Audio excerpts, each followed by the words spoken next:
Welcome everyone. Glad to see you on my channel. Today I will tell you about an unusual story, an amazing story about companionship and love. I wish you a pleasant audience.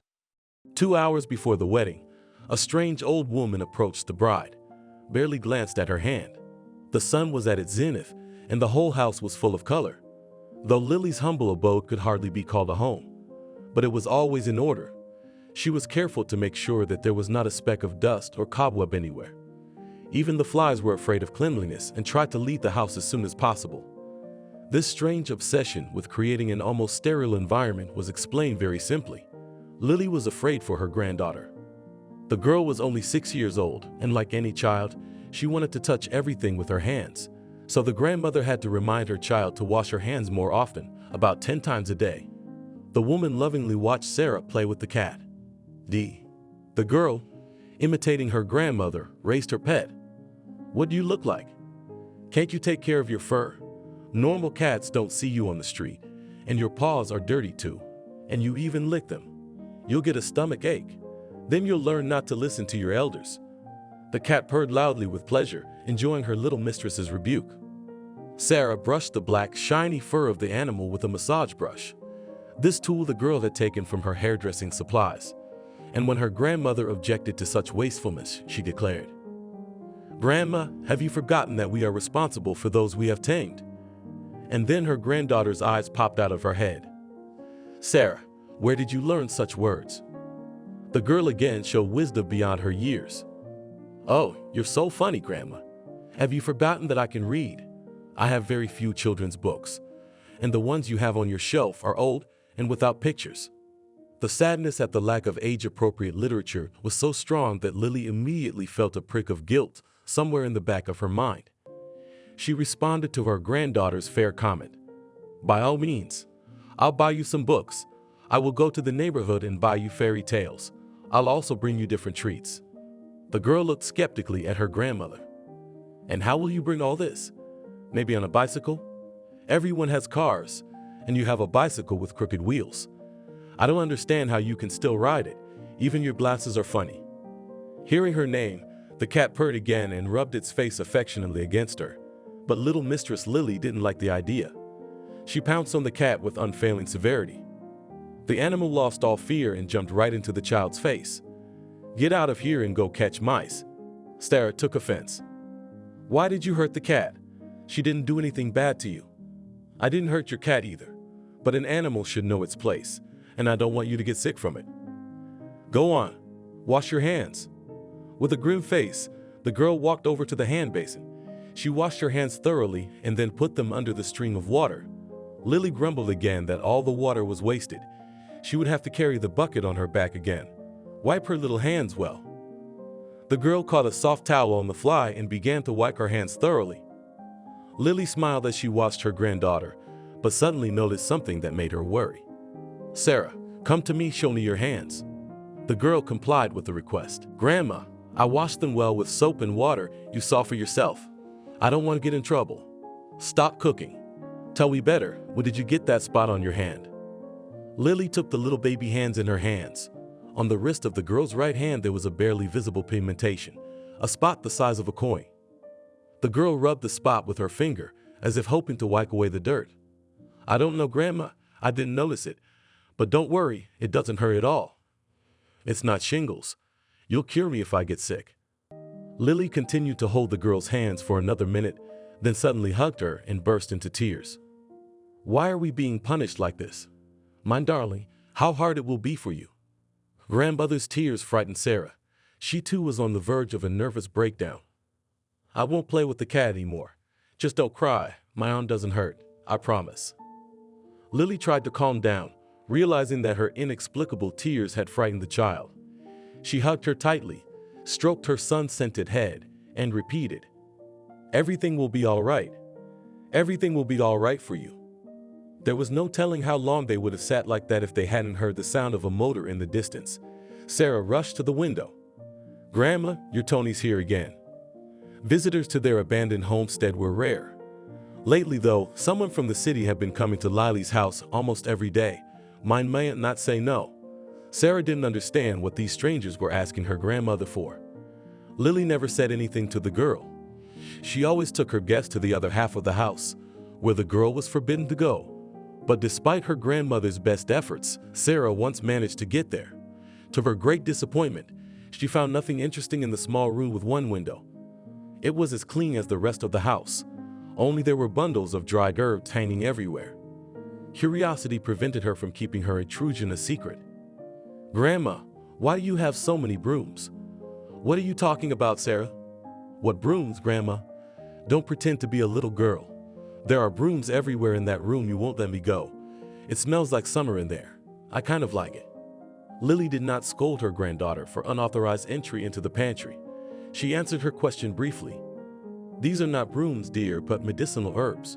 They help with various diseases." The girl clapped her hands in admiration. "So, you're a doctor?" "Not exactly. When you grow up, I'll tell you everything and teach you everything." Lily didn't know how to explain to a 6-year-old girl why people came to her for help. Suddenly, Tony made it easy. The former chairman of the collective farm often visited Lily. He would come in his beat-up car and bring them groceries. The man would cheerfully say, "I brought you supplies from a schoolgirl." The grandmother thanked Tony for the delivery and gave him money. All attempts by the man to talk openly were rebuffed. No need to dredge up the past. Let it be the way it is. But Tony wouldn't give up. "Lily, if you don't care about yourself, at least think about your granddaughter. The girl's about to go to school and you're hiding her in this abandoned mansion. What's the point of all this sacrifice? You can't hold a grudge against people your whole life." Of course, Sarah didn't understand what Tony was accusing her grandmother of.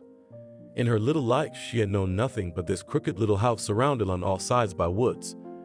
It was nice here in the summer and very scary in the winter. Of all the amusements, the girl had only dolls.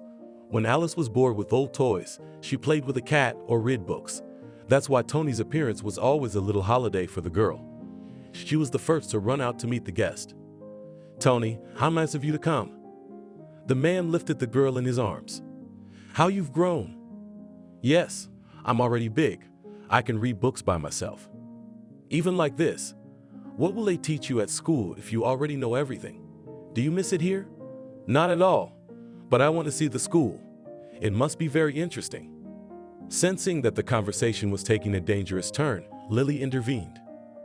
"Tony, are you just here to chat, or you have business to attend to?" The man spoke hastily. "I'm sorry, Lily. Of course I have business. Actually, I'm here for more. The weed you gave me last time is out. My wife was feeling fine yesterday while she was taking the tincture, but now it's getting worse again." "Did you take her to the doctors?" Tony waved his hand hopelessly. "It was all for nothing. I took my wife to the district hospital. All the young doctors were there. One doctor examined her from all sides and then said, 'What do you want?' If a person is 75 years old." Lily was surprised, and she asked, "What am I going to take? What's the use for me?" "I took my wife and we went home unsatisfied." If you believe this doctor, it turns out that at 80 you can go to the cemetery in advance and wait for the old woman with the sight to appear. "All right, Tony, don't get upset. Wait, in 5 minutes I'll have a collection ready for you." Lily went into the far room. Tony wiped the sweat from his forehead and sat down on the bench. Sarah settled down next to him. The girl looked at her guest strangely, then said to him in an unfamiliar voice, "Not about your wife, but about yourself it's time to worry. My heart is working at the limit." This adult voice contrasted sharply with the appearance of a 6-year-old girl, so the man jumped up like a scalded man. What did you just say?" The girl came up to him and put her palm to her chest, but now she spoke with the naivety of her age. "And here you have pain. I can see it." "How can you see? What is this nonsense?" Sarah shrugged her skinny shoulders. "As you wish, but I warned you." At that moment, Lily appeared with a paper bag. "Here, Tony, here you go. I've added a few things to make it easier for your wife to breathe. You'll cook the same way." Tony grabbed the bag and rushed for the exit. On the doorstep, he turned around. "Thank you, Lily. And your granddaughter." The woman was wary. "What do you mean?" "Well, nothing. Maybe I was just imagining things." Soon the engine started, and the car rumbled down the country road. Lily asked Sarah, "What happened?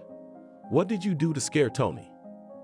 The girl smiled enigmatically and looked at her grandmother, but that look made Lily feel a chill run down her spine. "Grandma, I didn't scare him, I just showed him where Uncle Tony had all the redness." The girl placed her small palm over her heart. The woman looked at her granddaughter with wide open eyes, but saw her as a completely different person. Anxiety and horror seized the witch's mind, and this feeling did not leave her until the evening. Lily did not take her eyes off Sarah's sleeping face for a long time. She must have been dreaming sweet dreams, for she had a blissful smile on her face. In the darkness, Grandma covered the girl's arms with a blanket. The strange stain on her wrist was almost indistinguishable.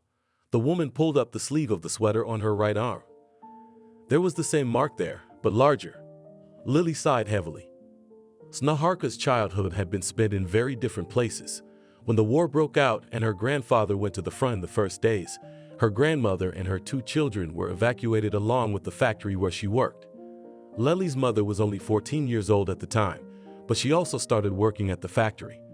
At that difficult time, teenagers worked equally with adults without days off and lunch breaks. Therefore, the youngest child in the family was left without adult supervision. Since the situation was critical, the 3-year-old child could simply die. Lily's great-grandmother came to the rescue. The woman lived not far from the place where the equipment and workers were taken. She took her grandson to her village, telling her daughter, "Don't worry, daughter. Everything will be fine with your sonos. At least in my hut it is warm and the milk is regular. But here, in the barrack, cold is coming from every crevice. The child will die here." Until the end of the war, the grandson lived in the village under the care of his great-grandmother. The family was reunited only a year after the victory. There was no point in returning to their native village, as the land there was scorched. Therefore, the settlers willingly accepted the offer of an elderly relative to stay with her. Grandma Marie was famous throughout the area for her gift of healing people. Of course, Naharka and the old woman practiced without a license. At that time, you could go to jail for that. But the local authorities did not touch Marie because they themselves turned to her for help. Lily remembers well how one high-ranking official even cried when the old woman saved his little son from death. He fell to his knees in front of Marie. "I don't know how to thank you. The doctor said with one voice that he was incurable, and you put my child back on his feet in 3 days." Grandma Marie didn't like to be praised, so she answered the official dryly, "Thank God, not me. He can give life, and I am only his faithful servant." At the time, her attitude toward the church was, to put it mildly, not very friendly. But the father of the sick child was not afraid to lose his position and began to advocate for the rebuilding of the small church in the village.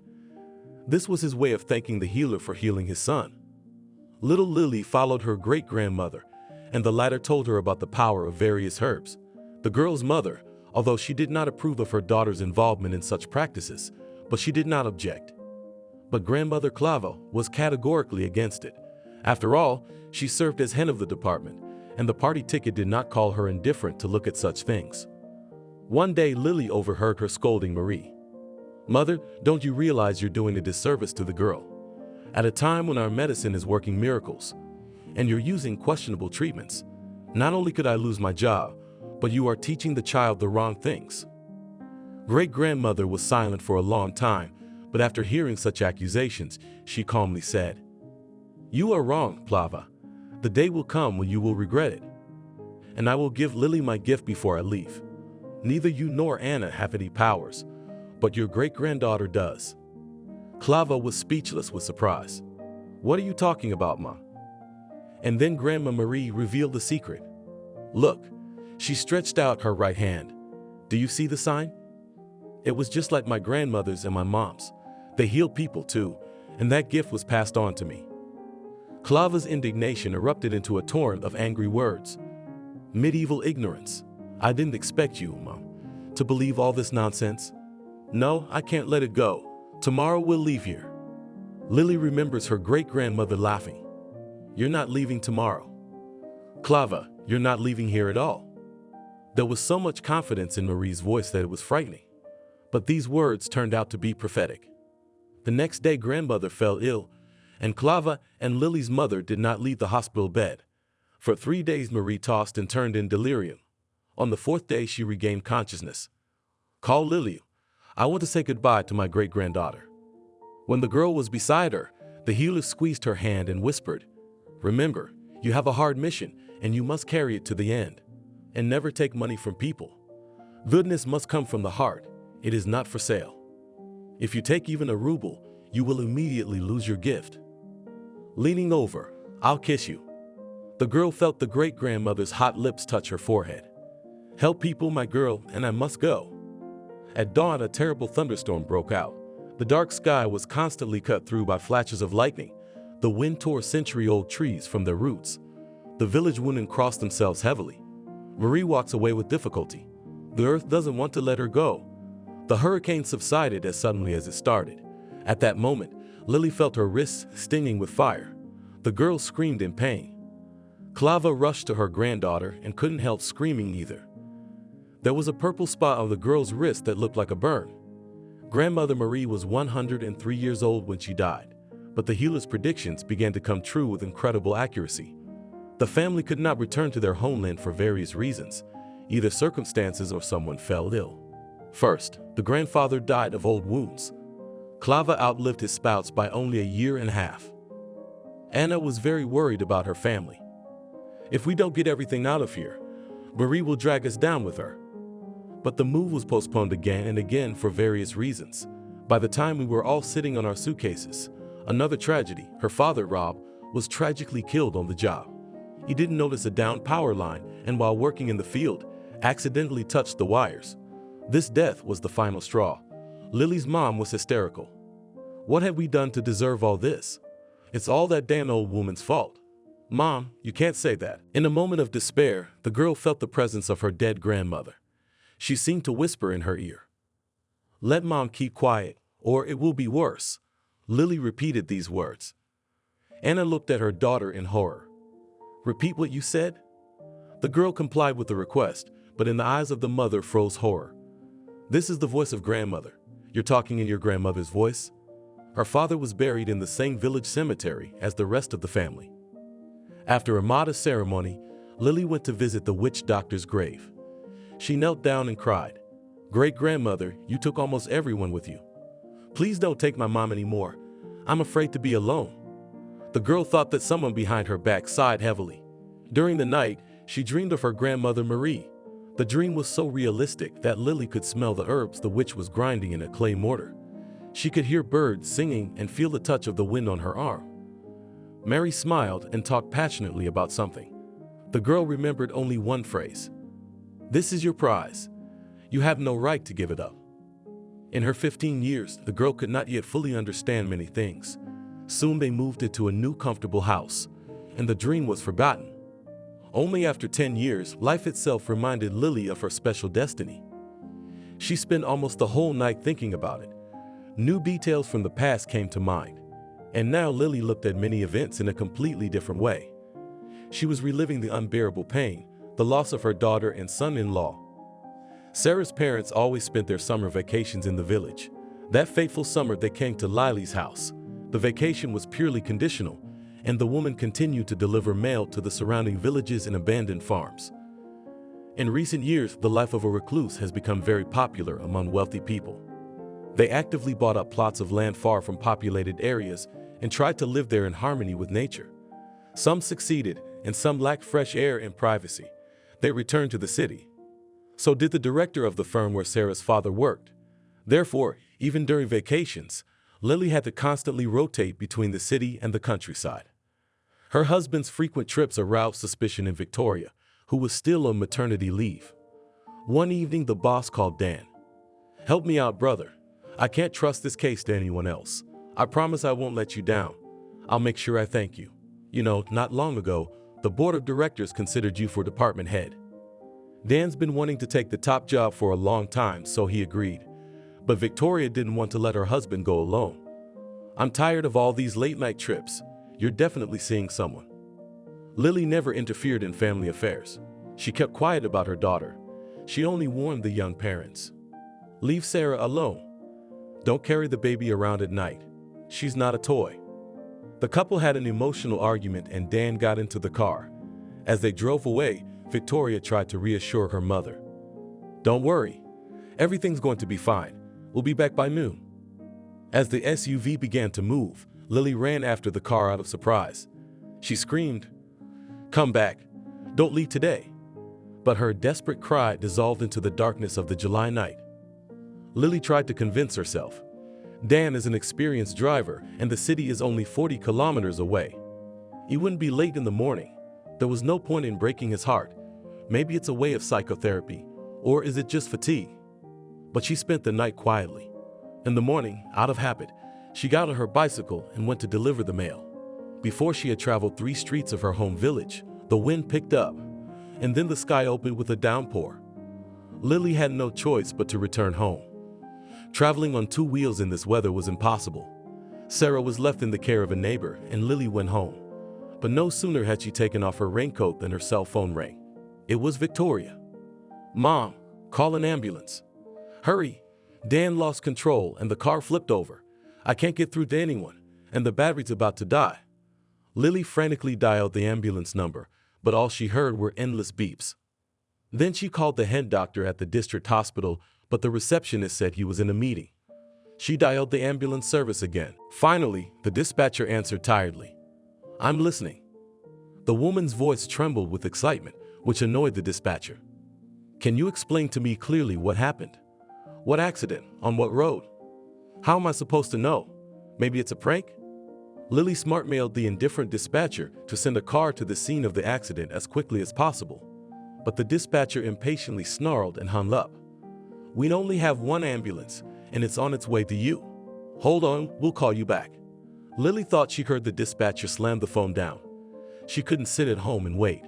Grabbing her bike, she rushed to help her daughter and son-in-law. She didn't even notice when the rain stopped. The accident happened about 5 kilometers away from the village. From afar, she saw the overturned car. There was still hope in her heart that the medics had already arrived at the scene. The bend in the road blocked her view, so she could not see the situation on the road. But the last sparks of hope vanished as she approached her daughter. Her son-in-law had been thrown from the car, and Victoria was still in the passenger compartment. At her mother's appearance, she tried to move, but immediately cried out in pain. "Mom, I'm so glad I survived." Lily tried to free her daughter from her iron grip, but couldn't. "Hold on, my dear. The doctors will be here soon. I called them. They promised." "Mom, where's Dinas? What happened to him?" The woman rushed to her son-in-law's body. He gave no signs of life, but she felt a pulsating artery in his neck, which said that the young man was alive. With hands wet from tears and rain, Lily dialed the emergency number again and again. The same indifferent voice answered irritably. "Woman, why are you making a scandal here and insulting me? I will complain about you. An ambulance is on its way to you." 15 minutes after the last call, the medics arrived at the scene of the accident. "Wow, we can't do it without the EMTs. The girl was trapped." Time had stopped for Lily. She spent almost 3 days behind the doors of the intensive care unit with Dan and Victoria's parents. Dan was the first to pass away, and at 3 in the morning Victoria died as well. The doctor, on whose shoulders the unpleasant task of informing them had fallen, said tiredly. Both had massive internal bleeding as a result of ruptured organs. Had help been given in time, the young men could have been saved. "I'm sorry, but we did everything we could and more. Please accept my condolences." After this tragedy, Lily took a long time to recover, but she had a 3-year-old granddaughter in her arms, and she had a duty to take care of her. The woman wanted those responsible for the death of her daughter and son-in-law to be punished. But long court proceedings did not yield any results. On the contrary, the head doctor even tried to pressure her. "Lily, isn't it enough for you to go to court? Don't you have anything else to do? You can't get your loved ones back anyway, so don't ruin other people's lives. No one is immune to such accidents, and you should realize that. But if your staff had arrived in time, everything could have been saved." The chief physician waved his hand irritably, as if trying to shake off the dirt from his white coat.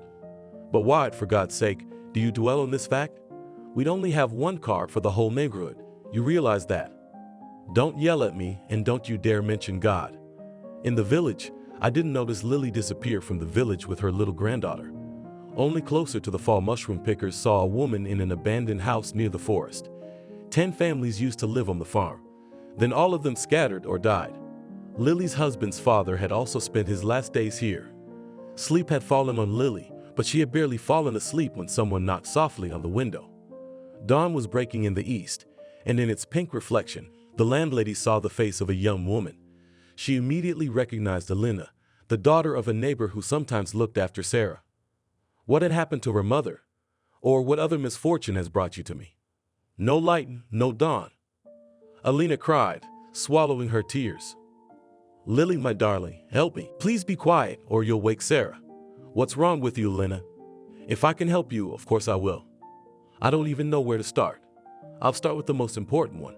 Why did you come to me? Suddenly, Elena's face contorted with anger. She began to speak quickly and loudly. I want that monster dead.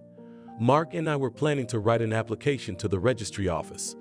But then that witch showed up. She cast a spell, bewitched him, and I want revenge on her and him too. Elena's eyes burned with an abnormal glint. She grabbed Lily's hand. Make a spell or potion for their deaths. Lily recoiled in horror, pushing her guest hand away. Then she pointed resolutely at the door, signaling that it was time for them to leave. I don't do that sort of thing, so I can't help you. Go away. The guest angrily threw back the chair the hostess had offered her. You'll be sorry you refused me. I promise you a lot of trouble in the near future. The guest disappeared into the morning mist. Lily tried to solve the mystery of this early visit. Why had she come?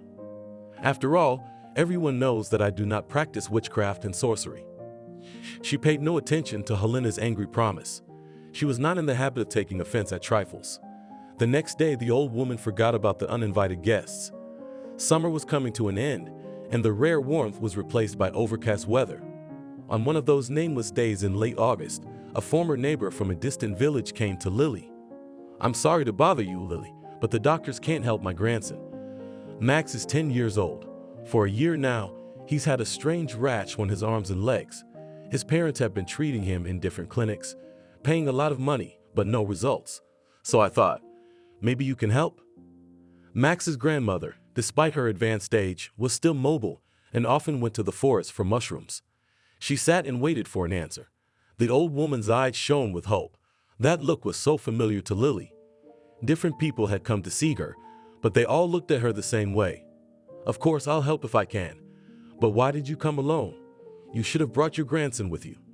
I would have examined him at once and determined how to treat the boy. The old woman fussed.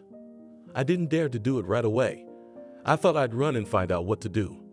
Thank you for not saying no. I'll be right back. Lily watched her, never ceasing to be amazed. A man in his 90s, so much energy, this indomitable generation. The woman was doing her housework, and her granddaughter was hanging around, trying to help her grandmother. The company was augmented by a cat. Lily always felt 10 years younger when she was with her granddaughter. The girl lived like a sparrow on the windowsill, and her voice made her feel so good. And now the girl enthusiastically told her grandmother a story about saving a bird. You know, Grandma, I did not expect that our cat is capable of such a thing. The bird must have fallen out of the nest. Or maybe the parents have too many kids and it's too crowded. The bird was trying to fly, and the cat just shoved it. It was just awful. I yelled at her to let the bird go. And did your cat listen to you? Of course it did. Where's the bird now? I took care of it, stroked its wings and legs, and it flew away. Lily decided that this good deed deserved praise.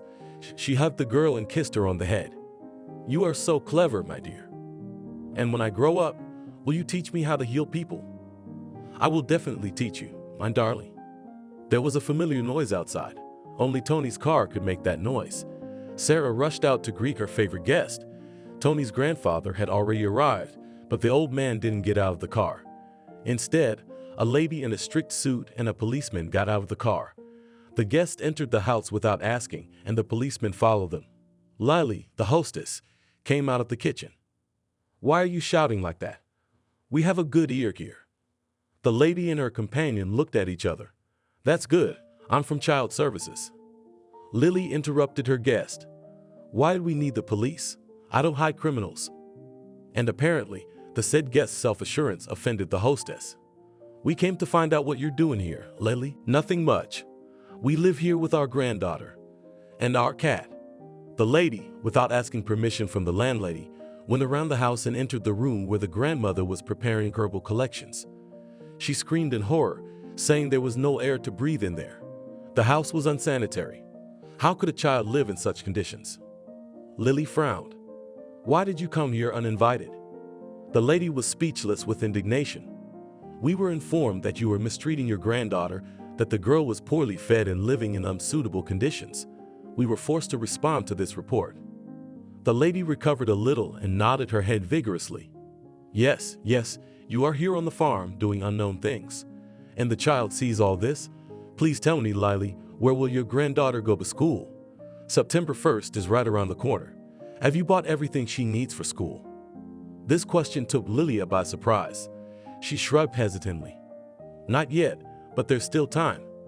Tomorrow we'll go to town and buy everything we need. Tomorrow is too late. The matter has already been settled. Here's the decision. You can read it.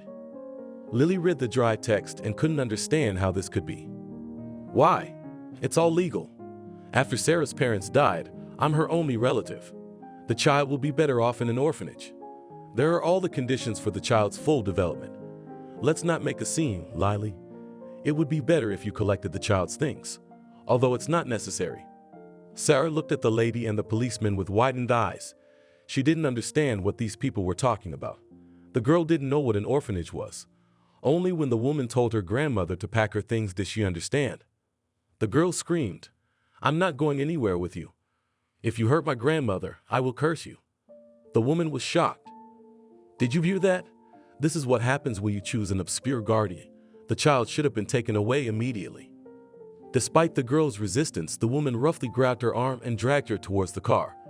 Only now Sarah noticed that it wasn't Tony who was driving the car, but an unfamiliar young man.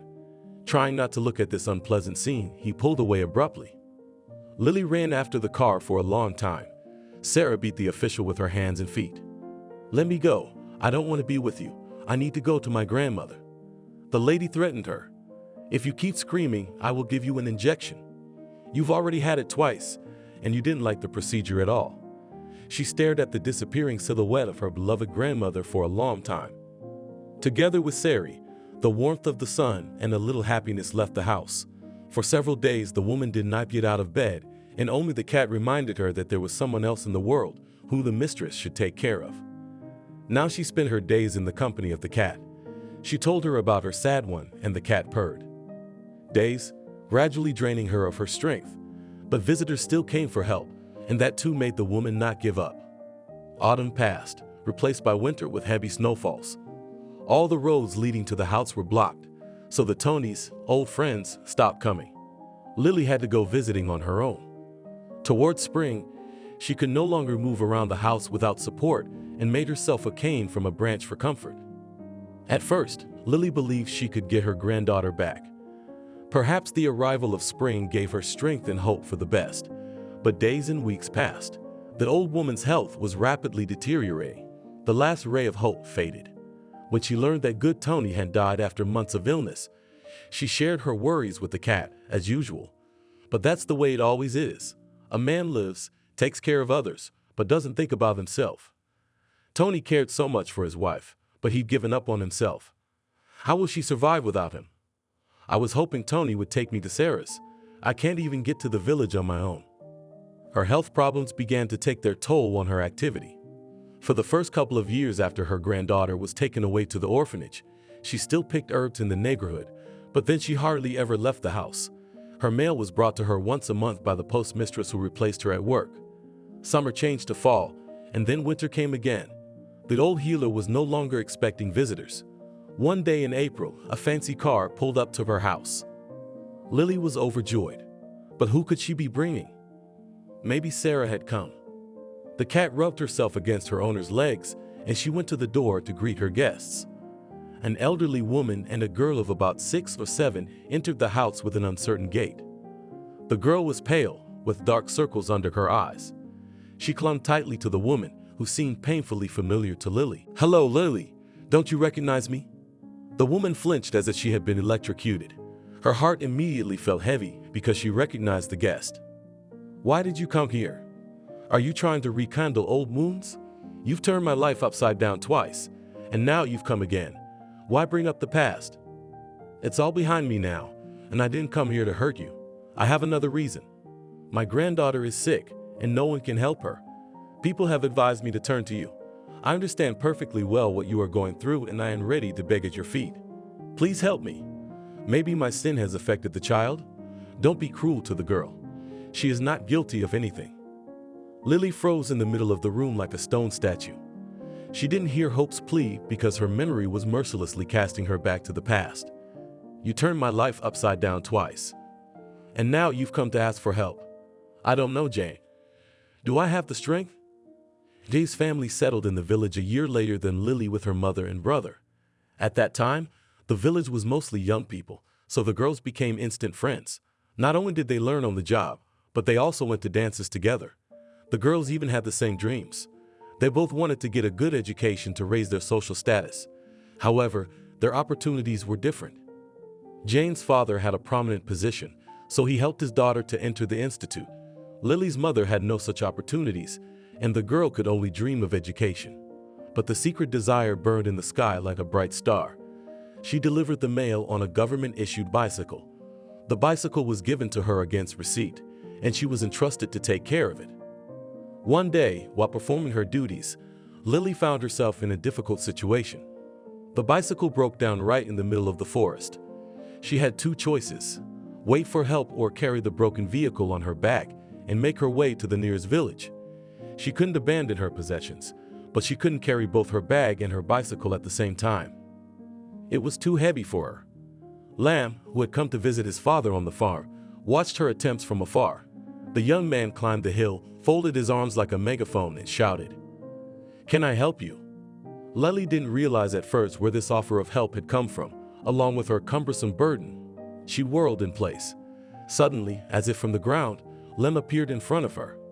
"You're spitting like a wolf. That's why I decided to try my hand at being the good wizard. Let me help you. Come raid postman." The young man, without looking at the bicycle, quickly fixed it in a couple minutes. "That's it. Now you can get to work.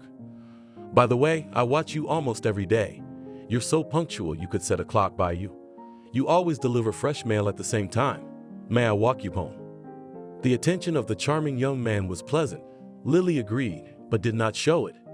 The next day, the young tractor driver met the girl at the same place. Their meetings were short, and their conversations were insignificant. Therefore, when her friend Jane came from town on vacation, Lily did not even find it necessary to mention her acquaintance or suitor.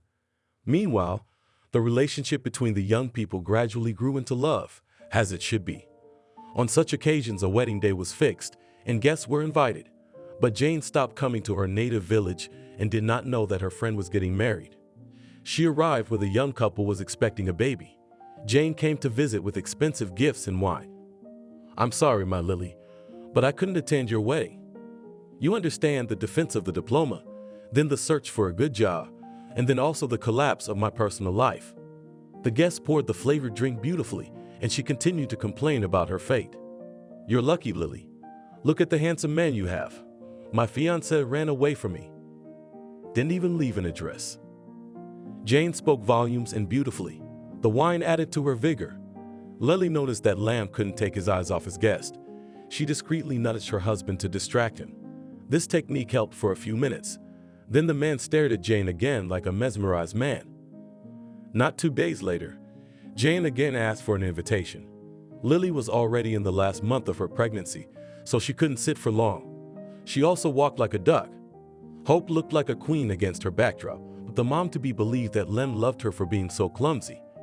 After all, she was carrying their firstborn under her heart. But reality proved merciless to the naive woman. Lily vividly remembered the night Jane helped Lem escape from her through the window. She heard a noise in the next room and rushed in, holding her huge belly with her hand. But it was too late. Lem was running away with her best friend. At a loss, Lily screamed, "Lem, what about me?" He stopped. "I'm sorry, but I may be someone else. I can't live without her," he replied. The stress was so intense that immediately my water broke at the window. There were no contractions. The boy was born very weak and died 2 hours later. For several years, Lily could not recover from the betrayal of 2 close people. She swore that she would never marry again, but fate decided otherwise. She decided to give her another chance at marital happiness. One day she went to the district on business and met a bus driver. There were only 3 passengers, but 2 were asleep. And only Lily stood cheerfully in front of the driver. She wanted to talk to him, so he asked the woman to move to the seat nearest his cabin. Thanks to Joe, Lily felt the desire to be happy again. The man didn't wait long to propose. We're adults now. It's uncomfortable for you and me on dates to run around. Let's sign. Lily agreed. Joe literally carried her in his arms. He wouldn't let her make a move. He wanted her to quit her job at the post office. 2 years later, they had a daughter, Victoria. The happy father loved to play with the baby. He tossed her up and repeated, "Victory, you are our little Victory." But even this happiness was fleeting. Lily began to notice that her husband was coming home from work later than usual. His favorite butts began to break down frequently. She pretended not to notice anything because she was very afraid of losing the man she loved again. But it's not for nothing they say that you can't hide from fate. One day, returning from work, she caught Eugene in the doorway and with a suitcase in his hand. "Where are you going?" "On a business trip?" she asked. The man coughed. "No, Lily. I'm leaving for another woman. You see, I can't do without her. I walk like a bewitched man." He stood in the doorway a long while longer, but she did not cry, did not reproach him. "If you're going, go. What are you worth? And you let me go so easily. Did you think I was going to convulse? Go your love to meet you." She pushed the man over the threshold. Soon the bitter truth was revealed. Her second husband had been stolen from her by Jane too. Lily really wanted to put a spell on her rival, but she remembered the words of her old grandmother Marie and did not dare to take such a desperate step. And now an aged and changed Jane begged for her help. "Is that Joe's granddaughter?" The guest perked up. "Yes, we have a daughter. I had a daughter too. Where is he himself?" Lily replied, "It didn't work out. I guess God punished me enough. Joe got homesick, then he drank.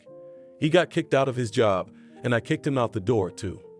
And then, to make a long story short, he fell asleep in the winter, drunk, and never woke up." Lily didn't answer, stared at the emaciated girl for a long moment. "I'm sorry, Hope, but I can't help your granddaughter. I don't have that power anymore." "What am I supposed to do?" Jane asked. "There is someone in the world who is 100 times stronger than I am." "Who is she?" Jane wondered. "That's my granddaughter, but I don't know where she is now. She was taken from me when she was only 6 years old. Your granddaughter looks a lot like her. If you find Sarah, you can save the girl, but if you don't, no offense. At least give me the address of that house." "I don't have an address. I don't know anything about her." "Come on, Jane, I'm in trouble." Sarah didn't take to the children's group right away. After the first week of her stay at the orphanage, they complained to the headmistress. "This girl is behaving very strangely. She avoids socializing with other children, doesn't want to play, mumbles something to herself all the time. Maybe she should be seen by a doctor." Sarah was checked by all the specialists, and one doctor said that you are looking for defects in the child, but she is a normal girl and very smart. After this conclusion, the teachers did not follow the girl with bias. Little by little, she began to get used to life in the orphanage, but she often dreamed of her grandmother at night when she woke up and cried. One very kind nanny came up to Sarah at night and quietly asked, "Why are you sleeping, my dear? You're crying." "I want to go to grandmother. I have a cat there." "Poor thing. Why do children get this?" "Okay, adults sin, but children suffer." This kind nurse started visiting Sarah. Every shift, she reminded the girl of her own grandmother, and the little girl wanted to repay this woman with kindness. When she came again, the girl whispered to her without a shadow of embarrassment, "Auntie, you have hot here. You need to go to the hospital." The woman recoiled in horror from the girl and began to cross herself. "Witch, be gone, unclean one." That same day, Sarah heard the nanny complaining to others, "There is an unclean power in that girl. She spoke to me in a strange voice." The women didn't believe it. "Did you dream it all up? Maybe you had a bad dream the night before and dreamed it?" The nanny never visited Sarah again, and she realized she had frightened her. A voice that only she could hear in moments of excitement prompted, "Don't say anything else to anyone. It's best to keep quiet about what you see." So Sarah began to hide her gift, but Nanny came to her again very pleased and brought her sweets. "Thank you, little one. Can you imagine? I had an operation right here where you showed me." Sarah pretended not to understand. "Auntie, you have me mixed up with another girl." The nanny shrugged. "That's odd. Maybe I really did dream the whole thing. Grandma used to come at night like that. One day she appeared in the room and sat on the bed. "Granddaughter, you have a special destiny because you have a special gift. Don't lose it and use it only for good deeds." Sarah really wanted to talk to her grandmother, to ask about her mother, but the sky hit from the lightning, and her right hand was also burned with fire. The girl screamed in pain and watched in horror as the spot on her hand turned into a blister.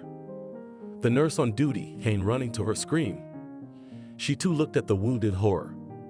Where had she managed to burn her hand in the middle of the night? I'm asking you? Go to the nurse's station and get a bandage put on it.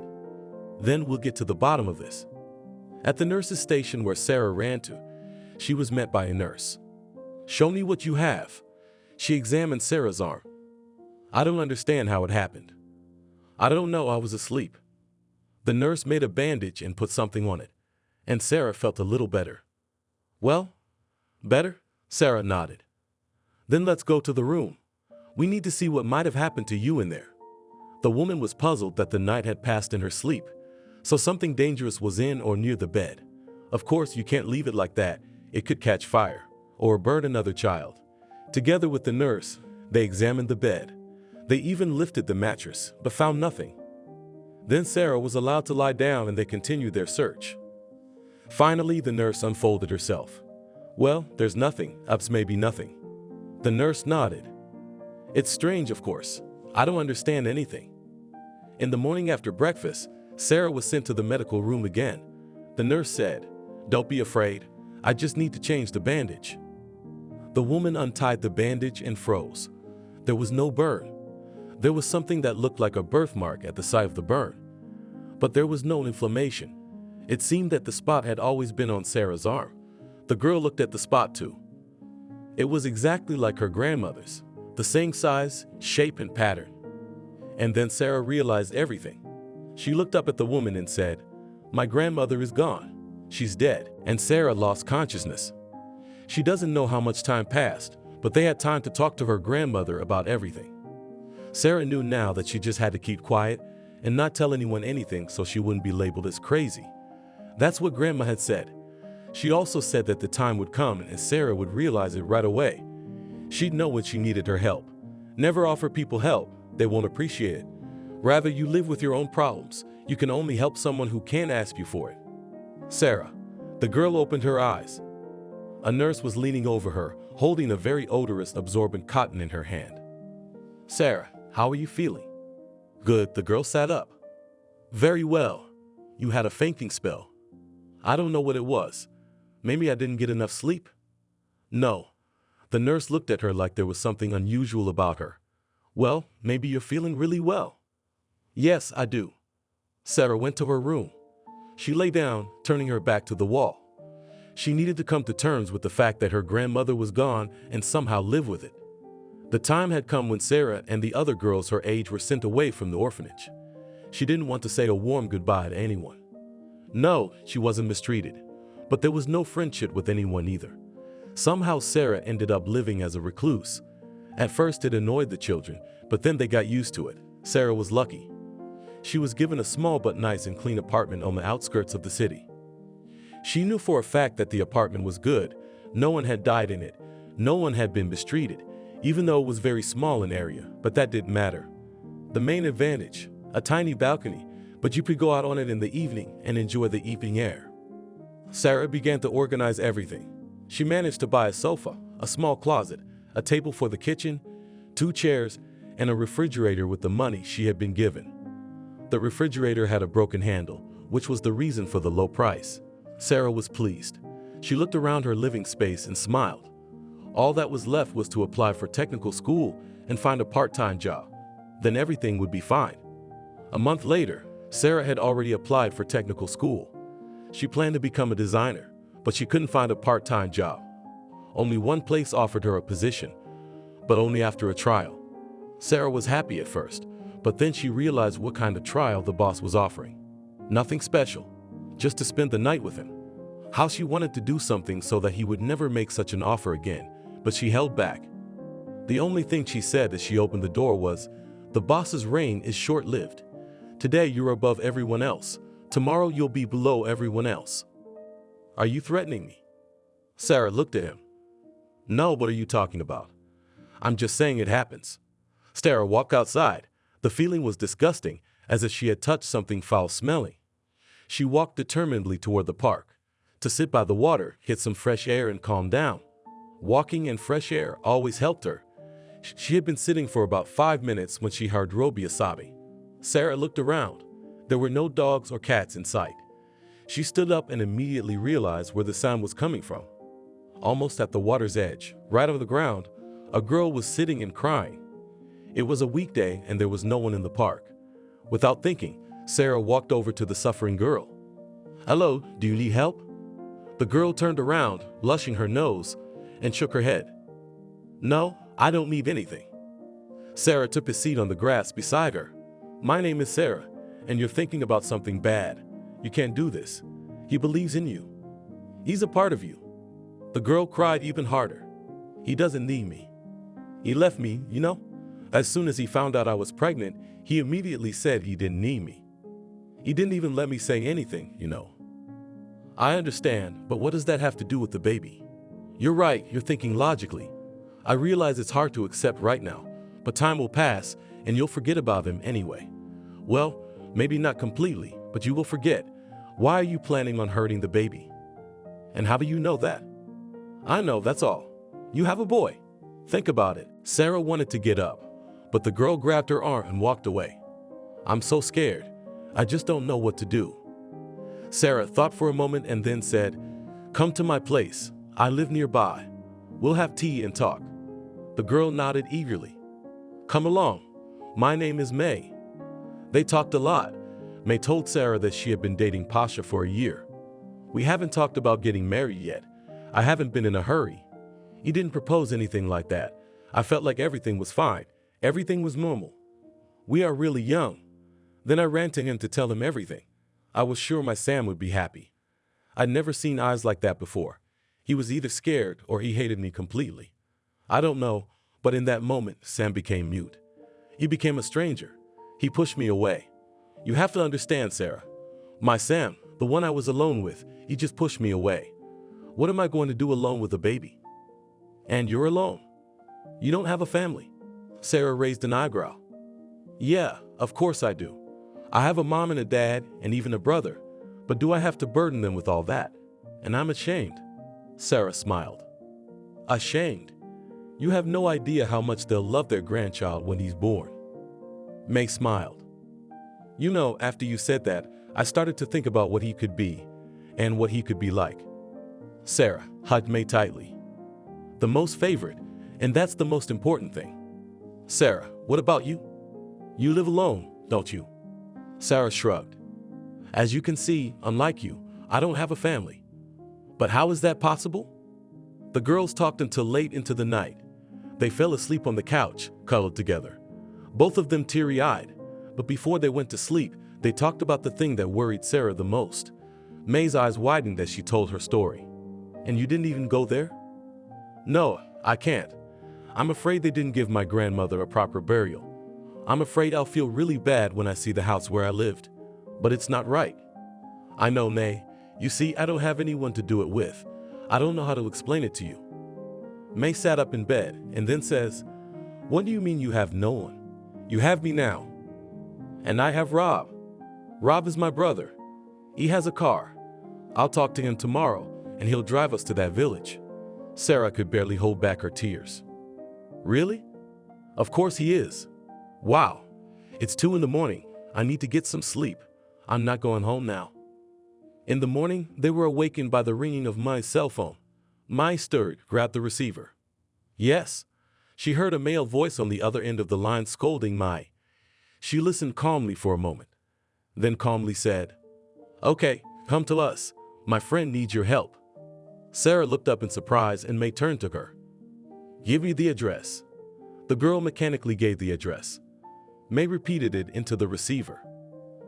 May, are you out of your mind? Why? Rob is my savior. Sarah, I'll show you my room. Not half an hour later, the doorbell rang. Oh, Rob's here. May rushed to open the door. A few minutes later, she was back in the room with a tall, broad-shouldered guy. Meet Sarah. This is Rob. Rob, this is Sarah. Sarah was silent. Rob was silent. They stared at each other without blinking. May suddenly laughed. "Are you two petrified?" Sarah woke up first. "You're imagining things, May." "Hello." 2 days later, they drove to the place where Sarah's early childhood had passed. The girl was nervous, anxious. May sat in the back seat and said, "I'm going to sleep." As soon as a sniffle was heard from the back, Rob covered Sarah's hand with his own. "What's wrong? It's going to be all right. We're with you, aren't we?" Sarah actually calmed down. Finally, they pulled up in front of the house. Sarah got out of the car. She stood looking for a long time, then went inside the house. Someone was starting to be a good host here. Everything was overturned, smashed. They must have thought Lily had endless riches here. The girl covered her eyes with her hands. Well, they hadn't found anything. They were pissed off. She crouched down on the couch, seeing something shining on the floor. It was Grandma's ring. She never took it off. She always wore it. Sarah had asked to try it on several times, but her grandmother had always replied that the time would come and she would try it on. Apparently, that time had come. She picked up the ring for a second, pressed it to her lips, and walked out of the house. "Rob, we need to get to the cemetery. I'll show you." She couldn't remember where the cemetery was, but she was sure they were going the right way. After a few minutes, they saw the fences. May asked, "Do you know where Grandma is buried? Maybe we should split up. The cemetery is big." "No need, I'll find it myself." Sarah walked confidently forward. She walked so fast, so confidently, that May and Rob could hardly keep up with her. Finally, the girl stopped at a grave overgrown with grass. "Grandmother, how is that possible?" Sarah pressed her lips together and knelt down in front of the grave. She began pulling the grass. May followed her example. They said, "I'll be right back." I had shovels and a small hatchet in the car. An hour later, they had the grave cleaned up. "Hello." They turned around. There was a middle-aged woman standing nearby. "Am I reading this right?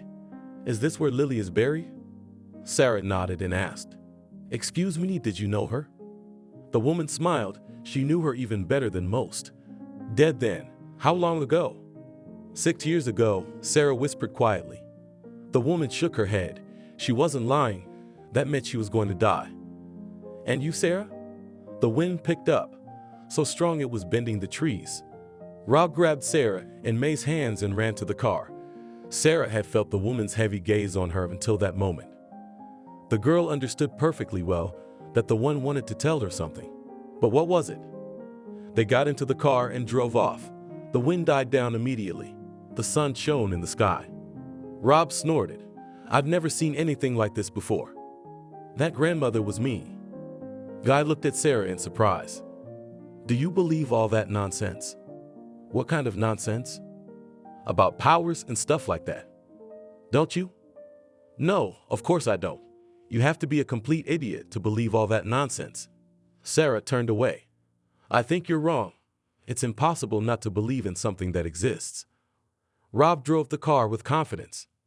"Sarah, is it women like you who believe in everything?" "Trusting. My May believes in the same nonsense, but think about it. A man gets a serious illness, and the doctors fight for him. The treatment is long and difficult. A man, after hearing people like you and May, decides he needs to find a grandmother. So he goes, gives some crazy money.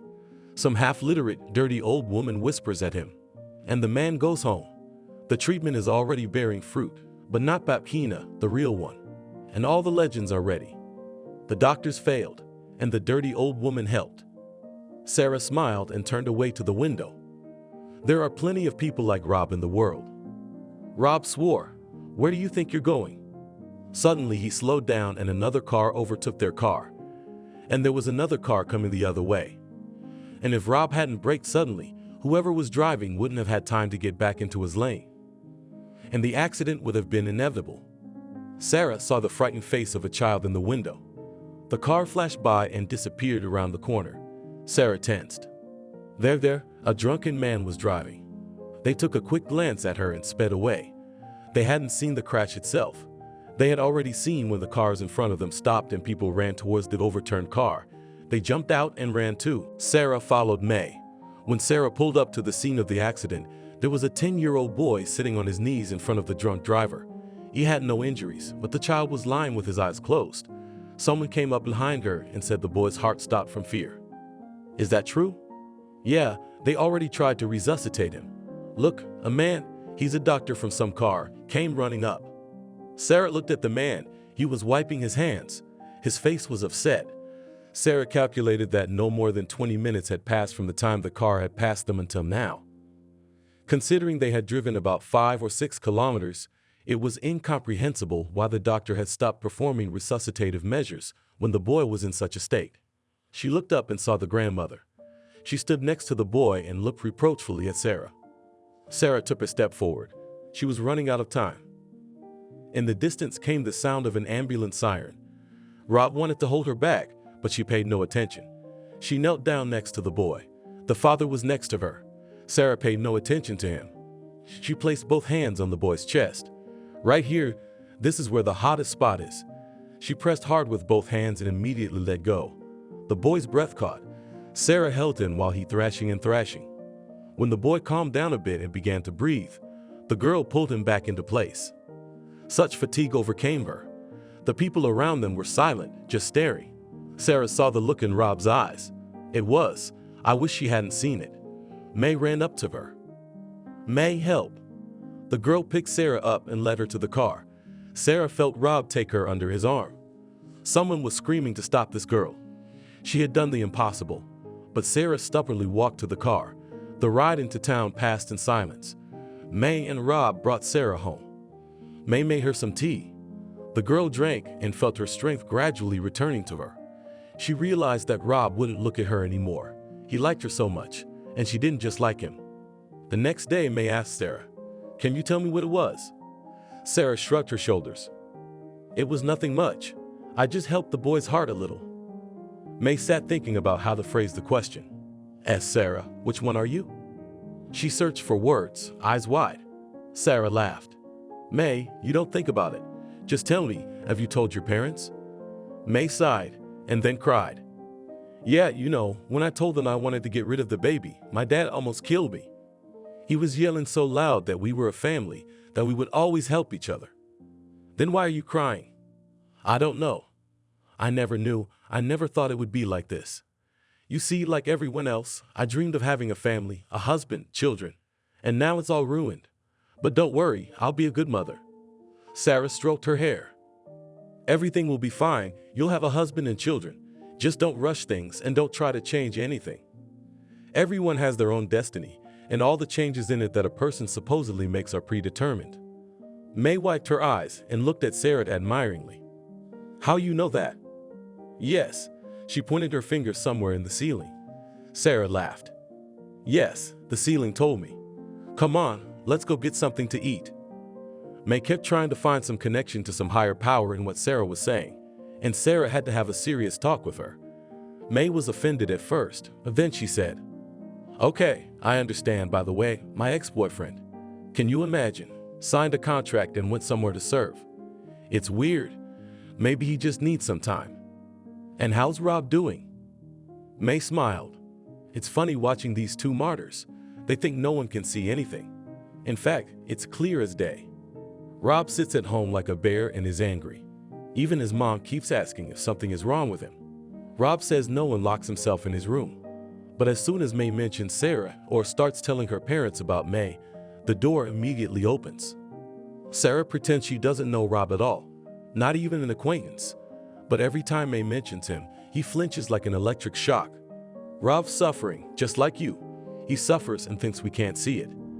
Sarah looked at May with fear. "Suffering? Why?" May smiled. Sarah was embarrassed. "I don't suffer. Where did you get that from?" Fall came and Sarah began to study. She saw May a lot. Sarah was still trying to find a job, but nothing was working. May, on the other hand, never came empty-handed. Either her mom sent guests or she spent the night. And she liked to eat.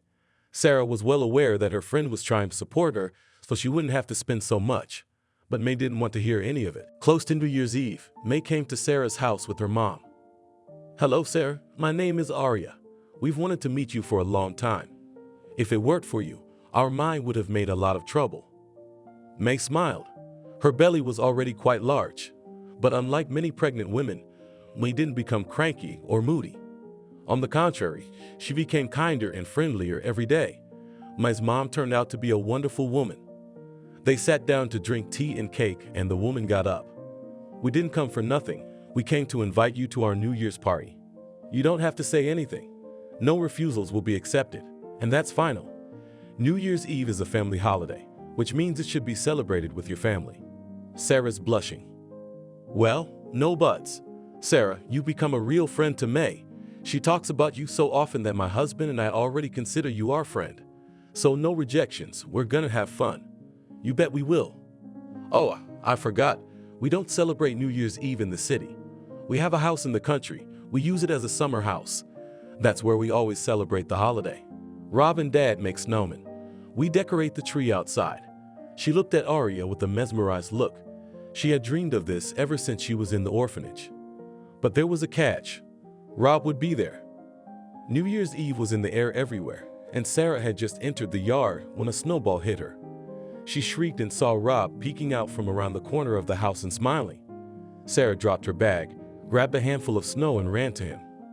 For about 15 minutes they laughed and threw snow at each other. Then Rob caught her and gave her a hug. "That's it. I won't let you go again." "Got it." Sarah nodded and buried her nose in his chest. There they were, the lovebirds. "Aren't you ashamed? We're waiting for you in there. We have a salad to make, a tree to decorate." And they're just standing there hugging each other. "May, you have a knack for showing up when you're least expected."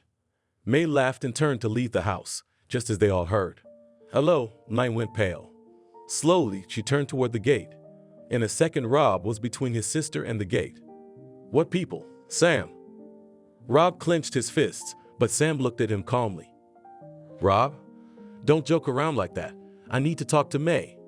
Only now did Sarah notice that Sam, whom she had never seen before, but for some reason imagined to be exactly like this, was in a military uniform. Rob must have noticed her too. He turned to May. "Well, why don't you say something?" May shook her head stubbornly.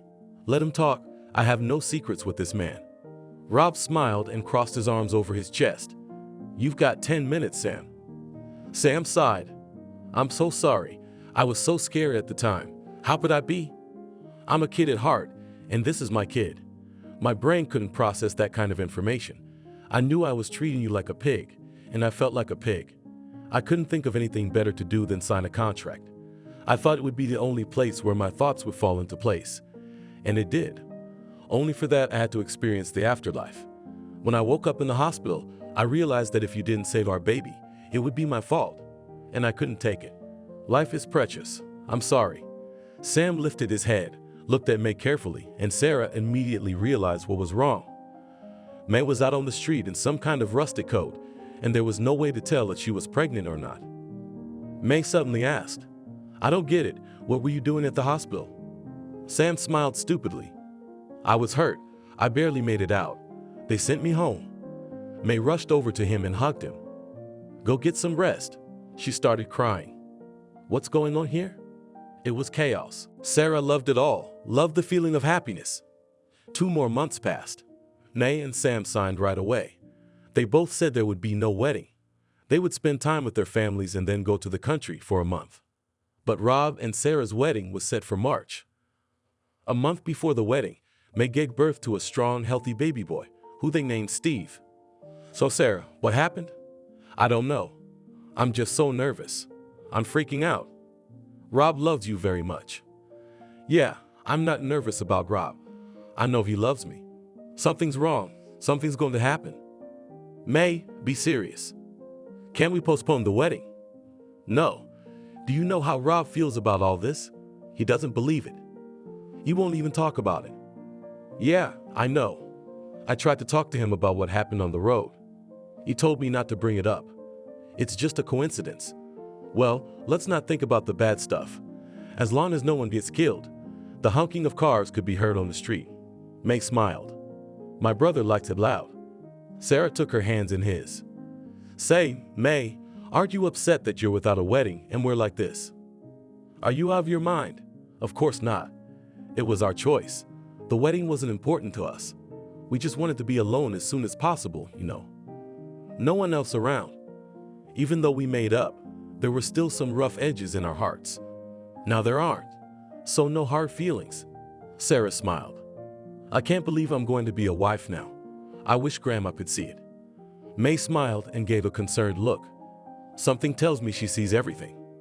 At that moment, the champagne in the room opened with a loud clink. Sarah smiled, and May ineptly crossed herself. God bless. I hope someday I'll get used to all this. The wedding was only 2 hours away. As Sarah and Rob walked outside to get into the car, an elderly woman rushed toward them. She stopped in front of Sarah, and Rob looked at Sarah confused. The old woman suddenly reached out to her and took Sarah's hand. She pulled back the edge of her wedding dress and asked, "Are you Lily's granddaughter?" Sarah replied, "Yes." "And who are you? Weren't you at the cemetery then?" "I was. You ran away from me, and now my granddaughter is dying because of you." "Because of me? Why? You wouldn't talk to me. I was looking for you. Your grandmother helped my granddaughter, but not for long. She said she couldn't, that she didn't have the strength. But I think it was because she resented me." "Did you hurt your grandmother?" "Maybe I did. I stole her husband first, and then the other one. I always hated Lily. She was better.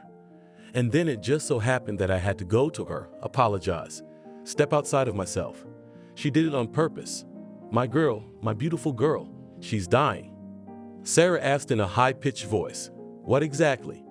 Did my grandmother tell you?" "Jane, that was her name." She raised her tearful eyes to her.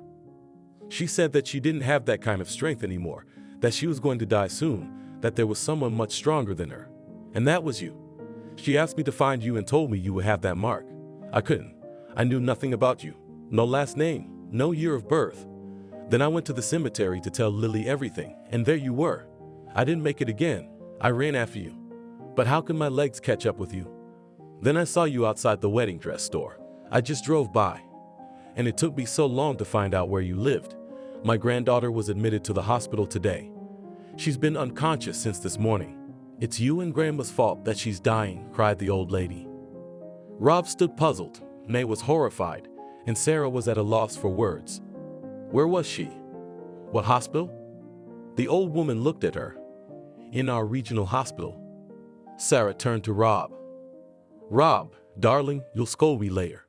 I'll listen to anything you have to say. We don't need these 2 hours. We'll make it in time." Rob shook his head as if to shake off the stupor. "Sarah, we're getting married, and you're not a doctor." "Rob, we'll do it later. I'll forgive you." They got into the wedding car, putting Jane in the second car. May went with her. All the way Hope cried and said it was her fault, not Sarah and her grandmother.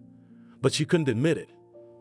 May listened in silence and thought about how unfair life is. Sarah has to help the one who once ruined her grandmother's life. At the hospital, they were looked at as if they were from another world or aliens. No wonder. The bride's wedding procession rolled up to the hospital porch.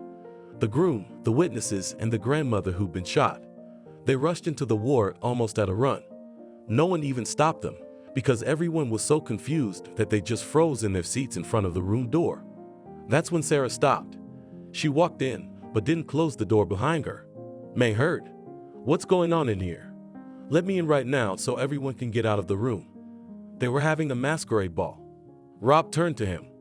"Don't make any noise, doctor. Just pretend nothing is happening for 10 minutes. The doctor glanced at Rob, who hopelessly continued right where he stood. "What's it worth to you? But that's no reason to barge in here in droves. Please." The doctor was silent. He looked across the room at Jane, who stood crying. She kept repeating, "My girl, I didn't keep her safe." The girl lying on the bed was so pale she blended in with the sheet. She was so thin, like she wasn't real. She was a couple years younger than Sarah. She looked to be about 12. Sarah crouched on the edge of the bed and took the girl's hand in hers. "Hey, girl." The girl's eyelashes fluttered, but she didn't open her eyes. Sarah put her hand on her forehead, stared at her face for a long time, and the girl opened her eyes. The doctor gasped. "What's that?" Jane turned around. "Quiet. You couldn't cure your granddaughter, so be quiet." May nudged the old lady lightly. "Stop spreading negativity around you. Jane was silent. Sarah was already talking to the girl. "Tony, what do you want?" The girl smiled lost. "I want a pier." Sarah turned to those at the door.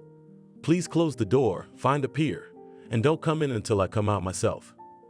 Sarah was pale, swaying slightly. The pier was brought in. Jane handed the pier in a bag. Rob ran to get it. "I'll take it." Sarah raised her hand. "You can't." "Why not?" "As long as you're around, the girl won't get better. You've got too much negativity. You can send her to the other side if you want. Go." Rob looked dumbfounded at the open door of the ward. The doctors were fussing around the girl. They were hooking her up to something, putting in IVs.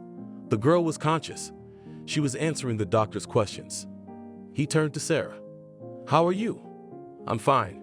We're going to get married." Sarah smiled tiredly. "Are you not feeling well?" "I don't want to miss my own wedding." Rob picked her up in his arms. "Then we'll go like this." He almost ran down the hallway, everyone following him. Jane stood in the middle of the corridor and looked sadly into the ward. Maybe Sarah was right. All her life Nadia had used others, and when she no longer needed them, she had simply cut them out of her life. The same thing had happened to her daughter. As long as her daughter was good, beautiful, as long as she was proud of her, she supported her in every way she could.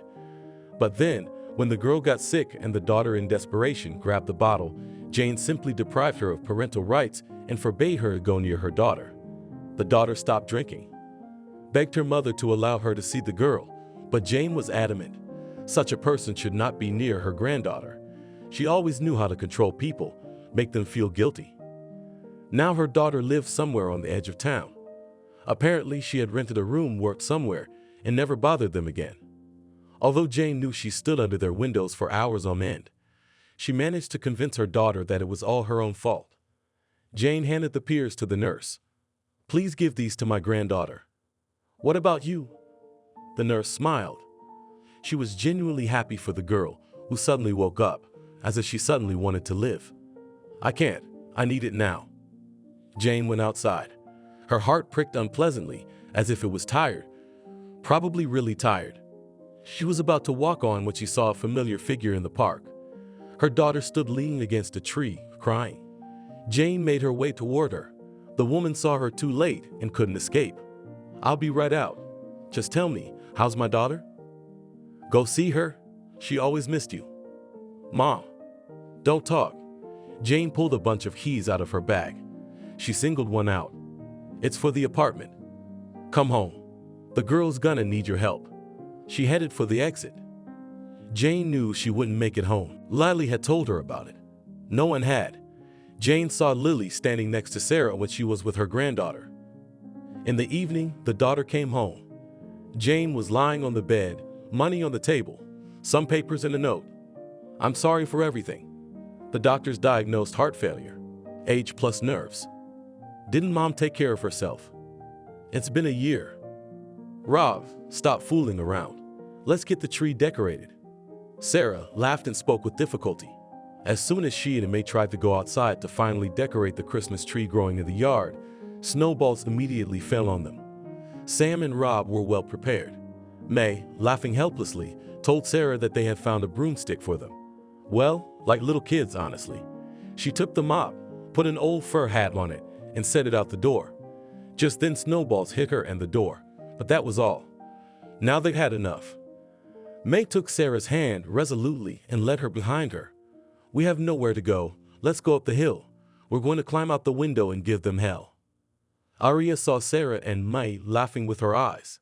The women gathered snowballs and quietly crept up behind them with their husbands. Sarah was about to throw a snowball.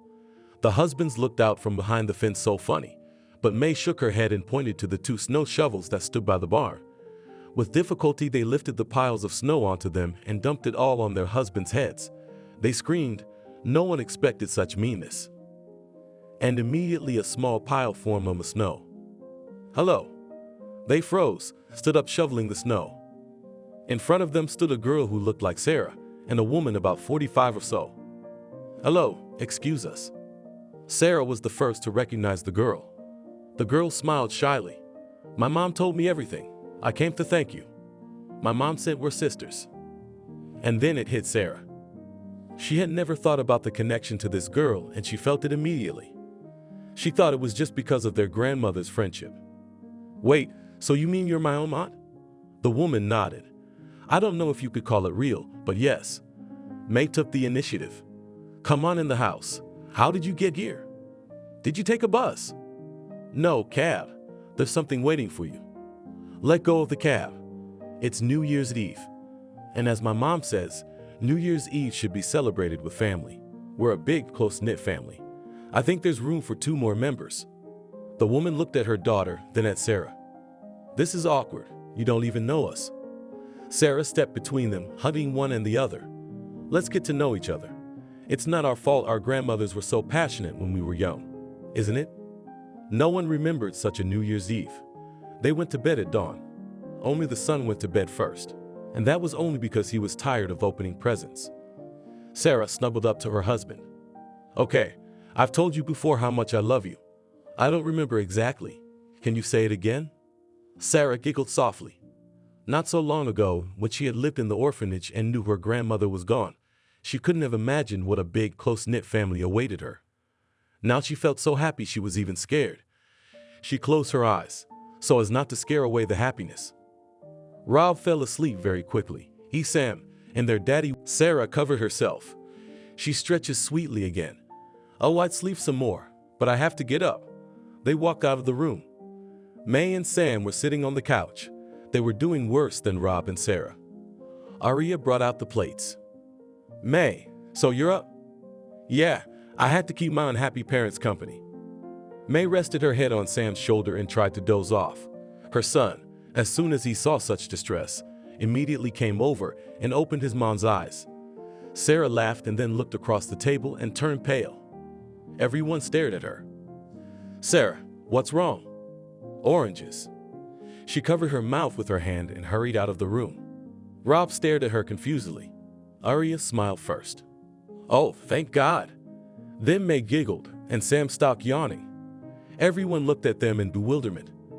I don't understand why you're suddenly so excited about Sarah being sick. Is that so funny? The door opened and my sister and Mom walked into the room. Mom immediately asked, And when are you? Rob looked at the woman confusedly. When what? When what? To give birth. You should have seen Rob's face when everyone laughed. You ran out of the room to find Sarah and ask her, just to ask one question. Sarah was sitting outside, tangled up in some sort of coat. She was looking at the sun and squinting. He lowered himself down beside her. Sarah, what was that? She smiled silently. Rob sighed. I'm about to kill someone. Everyone's laughing, smiling, happy, and I don't understand a thing. Sarah turned to him. We're having the girl, I know it. Rob looked at her, then hugged her. Of course he wanted to scream and scold. How could you abuse a human being like that? But he needed to make sure she didn't see his tears. Rob, don't cry, it's okay. She wanted to ask how she saw him crying. Then he remembered who his wife was and that she didn't need to see. He mentally waved his hand and said, But it's the name I choose. Sarah backed off. What are you having a baby for then? Rob smiled and hugged his beloved.